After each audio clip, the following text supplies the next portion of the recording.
Sejam muito bem-vindos a mais um episódio de Jack and Toolers aqui no YouTube. Meu nome é Rafael Leite e no vídeo de hoje eu vou estar trazendo para vocês uma breve resenha sobre o livro O Custo do Discipulado, de Jonas Madureira. Então, se você quiser saber um pouco mais a respeito deste livro, é só você continuar comigo aqui neste vídeo, que eu tenho certeza que você vai gostar.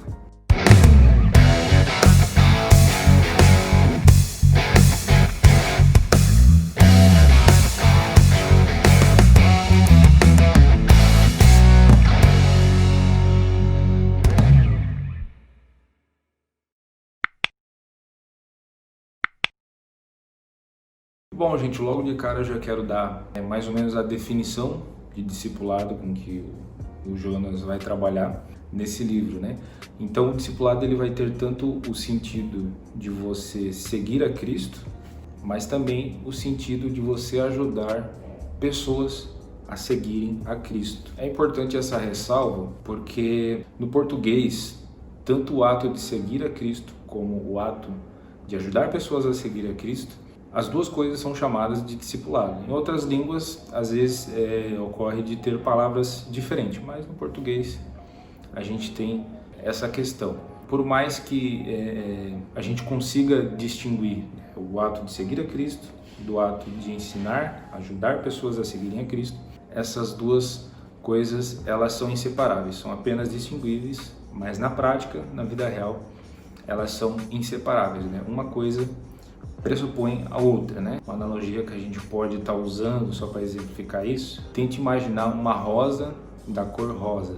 Eu não sei se existe rosa da cor rosa, mas imagina aí, só para fins didáticos, tá? Existe a rosa enquanto flor e o rosa enquanto a cor, né? A gente consegue distinguir essas duas coisas apenas mentalmente, intelectualmente, mas na prática, no mundo real, isso é indistinguível, né? Eu não consigo separar a rosa da sua própria cor, né? Da mesma forma, o discipulado, o ato de seguir a Cristo, pressupõe você ajudar pessoas a seguirem a Cristo.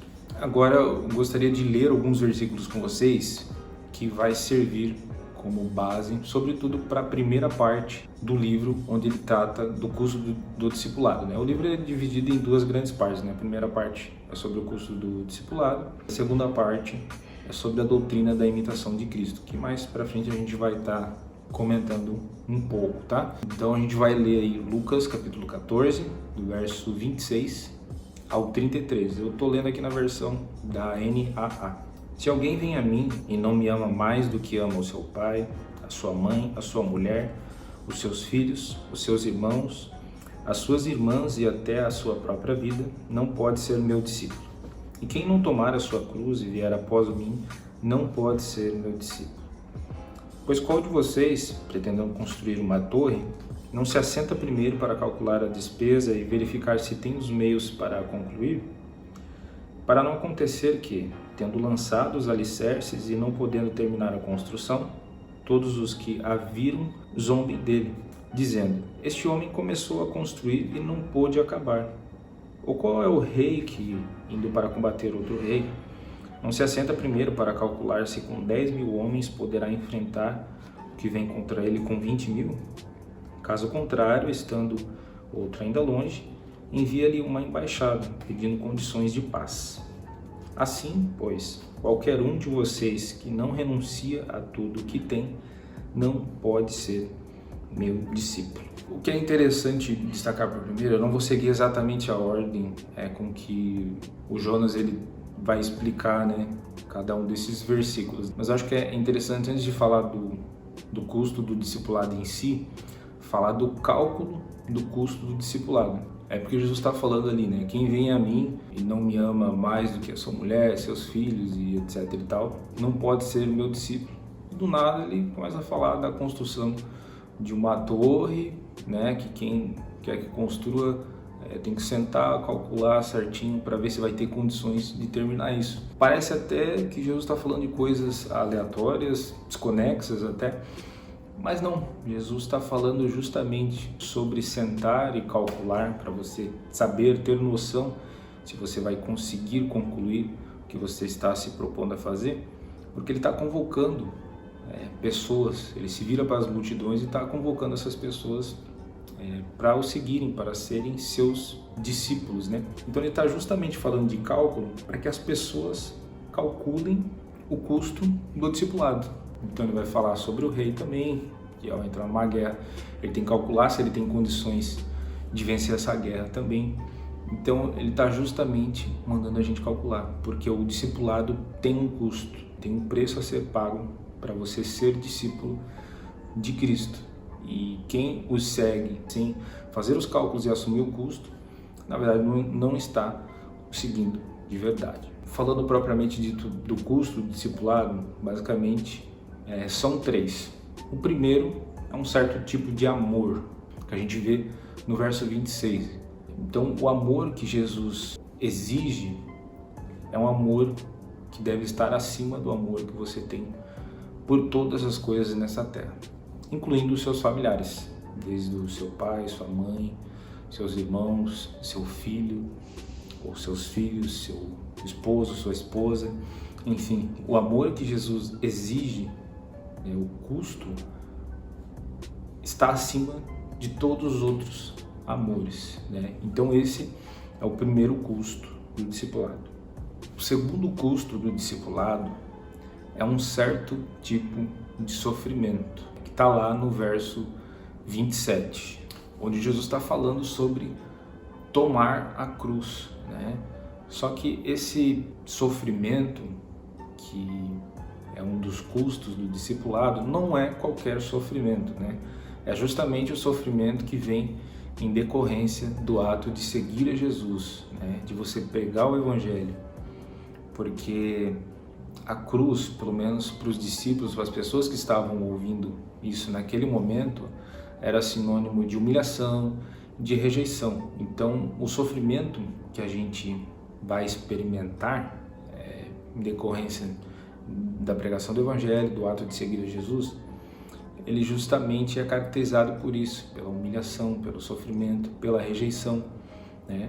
Porque nós seremos rejeitados por causa do Evangelho, seremos humilhados e iremos sofrer por causa disso, da mesma forma que Cristo também foi, né? Basta você pregar sobre o pecado hoje em dia, você vai ter uma noção de como é o sofrimento, só para citar um exemplo, porque existem coisas agradáveis no Evangelho, mas existem coisas que são, entre aspas, ofensivas para muita gente. Então, isso certamente tem um custo. E o terceiro custo do discipulado é um certo tipo de desapego que a gente pode verificar no verso 33. Então, um discípulo de Cristo, né, um verdadeiro seguidor de Cristo, ele precisa se desapegar de todas as coisas dessa terra, né? De todas as coisas que o mantém ligado a esta terra. E isso inclui tudo aquilo que é material, mas também o próprio eu, né? Um verdadeiro discípulo precisa se desapegar, inclusive, de si mesmo, né? É interessante que o Jonas Madureira, ele cita muito Tomás de Kempis, Imitação de Cristo, que é um clássico, né? Inclusive, eu acho interessante você ler também, depois de ler esse livro, ou talvez até antes, é bem bacana, e reflete muito essa obra no livro do Jonas, até porque o Tomás de Kempis ele fala muito sobre o desprezo de si mesmo. E outro autor que é citado também, por exemplo, é o Timothy Keller, né? O livro Ego Transformado, que inclusive a gente tem vídeo aqui no nosso canal, é só você procurar aí. E uma das coisas que o Timothy Keller fala, inclusive a gente falou no nosso vídeo aqui também, é de que a humildade que brota do Evangelho, ela tem algumas características, né? Uma delas é o autoesquecimento. Esse é o terceiro custo do discipulado, né? Ele é caracterizado pelo desapego de todas as coisas, incluindo de você mesmo. Isso tem tudo a ver já com a segunda parte do livro, né, que vai tratar da doutrina da imitação de Cristo. Mas antes da gente falar da segunda parte, entre a gente falar de um tópico que ele fala no finalzinho da primeira parte, que é sobre o discipulado de baixo custo. O discipulado de baixo custo, ele basicamente é quando a pessoa ela não calcula bem o custo e não assume os custos do discipulado, né? Então, basicamente, alguém que não assumiu os custos do discipulado, a gente pode dizer que é um falso discípulo, né? E um falso discípulo gera outros falsos discípulos. Então a primeira parte é mais ou menos isso. E nessa segunda parte, sobre a doutrina da imitação de Cristo, o autor vai começar falando que um discípulo de Cristo ele precisa seguir a Cristo, mas ao mesmo tempo resistir ao desejo, à tentação de querer ser autêntico, porque somos chamados a imitar Cristo, né? Isso talvez seja ofensivo e talvez não seja tão na moda falar, porque hoje em dia o que a gente mais ouve é seja você mesmo. Só que no cristianismo não é assim. Cristo nos chama para imitá-lo, para que a gente faça como ele fez, que a gente seja como ele foi, como ele é e sempre será. Para isso você tem que esquecer do seu eu, você tem que basicamente morrer para que ele possa viver, né? Importa que ele cresça e que eu diminua, né? Como diz a palavra de Deus. Você tem que ser desapegado ao ponto de esquecer de você mesmo, desprezar você mesmo. Não tem essa de autenticidade com Cristo. Você é chamado para imitá-lo. Porque além da autenticidade não ser o foco, não ser a meta para um cristão, a autenticidade também é algo literalmente impossível, né? Mas para a gente entender o porquê que a autenticidade ela é impossível, a gente precisa entender como é que funciona o mecanismo do desejo. Onde há desejo, há também o seu correlato, né? Um objeto a ser desejado. Porque é da natureza do desejo dirigir-se a algo como objeto. Porque quem deseja, deseja algo. E tudo o que nós desejamos passa por um mediador, com exceção dos desejos que são fundamentados numa condição biológica. Por exemplo, se eu quero beber água, eu não preciso, ou melhor, não é porque eu vi alguém bebendo água, eu estou me inspirando, eu estou querendo imitar alguém beber água. Não, porque é uma condição meramente biológica, certo?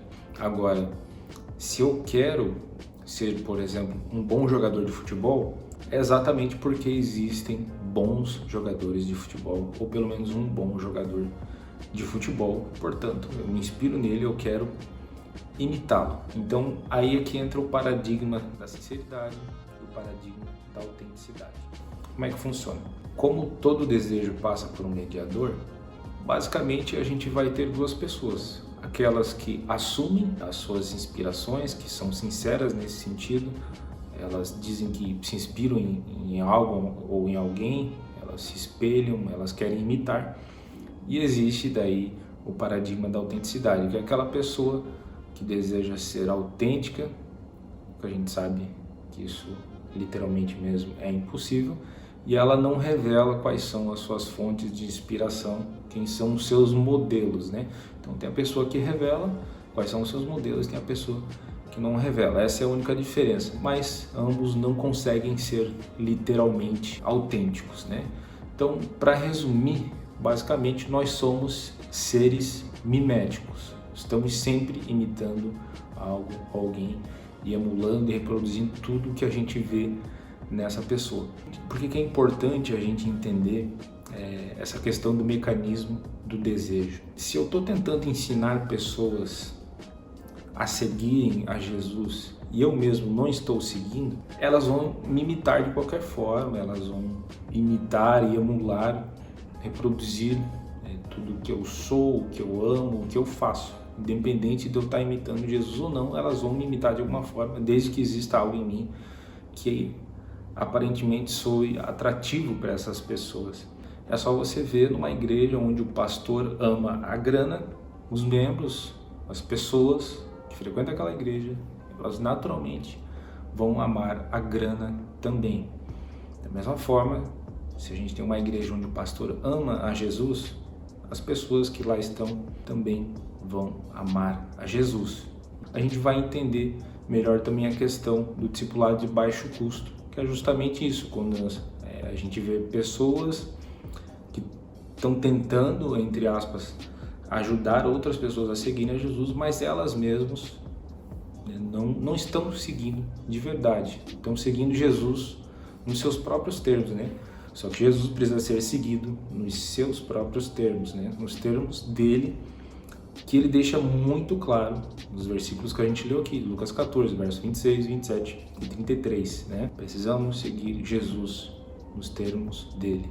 E quando a gente não faz isso, a gente está ajudando as pessoas a seguirem qualquer outra coisa, menos a Cristo. Elas vão emular e reproduzir o nosso comportamento, as nossas mazelas, tudo aquilo que nós temos, menos a Cristo. O vídeo de hoje termina por aqui. Eu espero que vocês tenham gostado e, como eu sempre tenho dito, esse vídeo ele não tem por propósito substituir a leitura do livro, tá? Eu quero, com esse vídeo aqui, incentivar você a ler este livro. Se você não leu ainda, que você vá a esse livro, que eu tenho certeza que vai ser muito abençoador para a sua vida, né? Então, se você gostou do vídeo, aproveita aí e deixa o seu like. Se você quiser se tornar um Dragon Tours, basta se inscrever no nosso canal, aproveita e ative aí as notificações, compartilha esse vídeo e até a próxima. Valeu! Acabou, Bre!